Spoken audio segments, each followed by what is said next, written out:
L'histoire des Juifs d'Arabie. Un feuilleton proposé et présenté par Gérard Inger. Bonjour. Lors des épisodes précédents, nous avons vu l'histoire des Juifs du Yémen et d'Arabie Saoudite. Aujourd'hui, nous allons voir celle des Juifs du Golfe arabo-persique, qui est très variable selon les pays. Et on va aller, si vous le voulez bien, du nord au sud. Au nord, c'est l'émirat du Koweït, émirat où il y avait au début du XXe siècle une communauté juive pas tout à fait négligeable, formée de juifs venus d'Irak. Et ces juifs se sont installés à Koweït City et ont fait des affaires et du commerce. Mais leur situation a empiré au moment de la création de l'État d'Israël en 1948 et au moment de la guerre des 6 jours en 1967.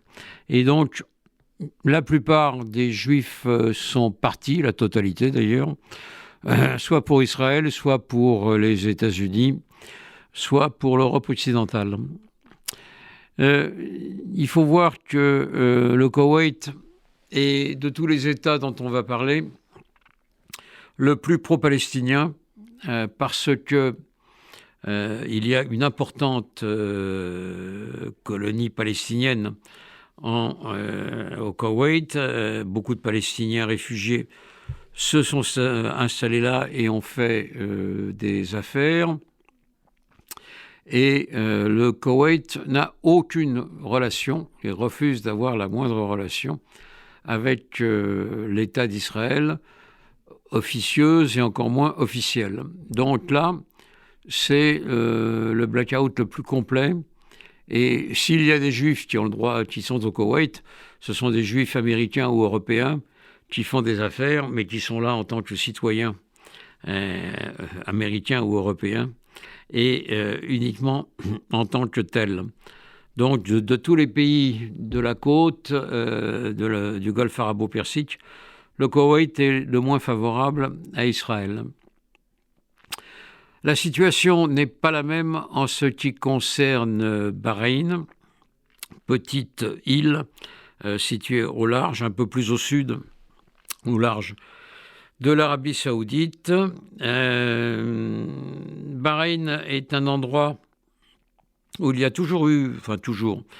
où il y a eu des Juifs depuis longtemps, et notamment depuis le XVIIIe siècle. Comme au Koweït, pour des raisons commerciales, on est sur la route des Indes. Ces Juifs ont vécu en paix. Ils étaient plusieurs centaines, voire un peu plus, entre 1 et 2000, jusqu'en 1947, où il y a eu des pogroms importants dans la capitale, Manama,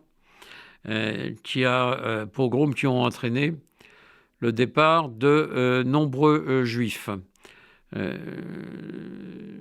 Il n'empêche que, malgré d'autres pogroms en 1967, une petite communauté juive est restée présente à Bahreïn. Et cette petite communauté juive a été, depuis les années 90, protégée par le sultan de Bahreïn. Le sultanat est dirigé par la famille Al Khalifa, une famille sunnite, même si 80% de la population est chiite. Et peu à peu, les relations se sont améliorées avec les Juifs d'une part et avec Israël d'autre part. Les Juifs peuvent avoir des synagogues à Bahreïn et les relations avec l'État d'Israël se sont progressivement améliorées. D'abord, depuis les années 2000, c'est une femme juive qui est ambassadrice aux États-Unis et aux Nations Unies depuis les années 2010, ce qui est un signe. L'ouverture s'est faite d'abord vers les États-Unis, bien sûr. Mais ensuite, il y a eu, comme vous le savez, les accords d'Abraham.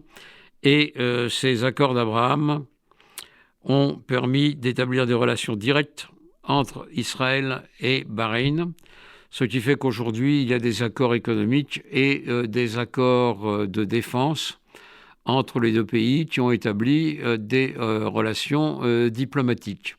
Et donc, nous avons là un exemple de pays qui s'est manifesté de manière hostile à Israël et aux Juifs dans les années 40 à 60, mais qui ensuite, peu à peu, s'est ouvert à Israël, essentiellement par peur de l'Iran, il faut bien le dire. Mais aujourd'hui, les relations sont fortes entre Israël et Bahreïn, et donc les Juifs ont toute leur place dans le sultanat. C'était l'histoire des Juifs d'Arabie, un feuilleton proposé et présenté par Gérard Inger.